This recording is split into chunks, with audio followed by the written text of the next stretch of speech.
Hey guys, let's prepare delicious chicken biryani. Step by step process చూద్దాం.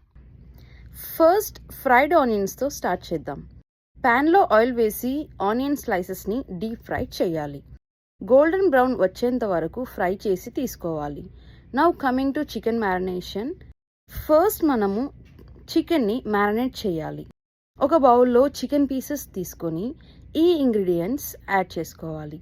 Biryani spices, ginger garlic paste, red chilli powder, green chilli, salt, turmeric, curd, lemon juice and bit of biryani masala.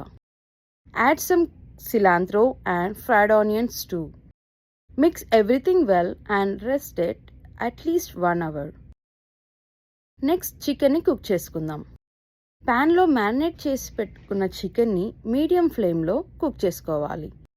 Mean while basmati రైస్ని కడిగి minimum 45 minutes soak చేయాలి. ప్యాన్లో add some oil and ghee and add whole spices, ginger garlic paste, cilantro add చేసుకొని కొంచెం fry అయ్యాక, water boil అయ్యాక మనం soak చేసుకున్న బాస్మతి రైస్ని యాడ్ చేసుకోవాలి. ఇంపార్టెంట్, రైస్ని మొత్తం కుక్ చేయకూడదు.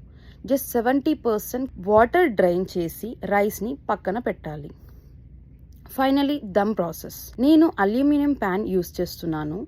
ప్యాన్ని బటర్ స్ప్రే, గీతో గ్రీస్ చేయాలి. నౌ ప్యాన్ని ఫాయిల్తో ఎయిర్ లేకుండా టైట్గా కవర్ చేసి క్లోజ్ చేయాలి. నెక్స్ట్ ఓవెన్లో 25 minutes దమ్ చేయాలి.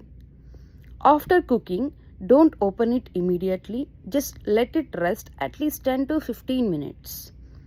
ఫైనల్ టచ్లో రైస్ అండ్ మసాలాని జెంటల్గా మిక్స్ చేసుకొని serve it with raita. Wow! ప్రతి స్పూన్లో ఒక కంఫర్ట్ ఉంటుంది ఈ బిర్యానీ లాగా. లైఫ్లో కూడా కొంచెం స్పైసీ, కొంచెం సాఫ్ట్. లైఫ్ ఎంత బిజీ అయినా ఈ బిర్యానీ ఒక చిన్న కంఫర్ట్లా మారుతుంది. Thank you guys. Thank you for watching.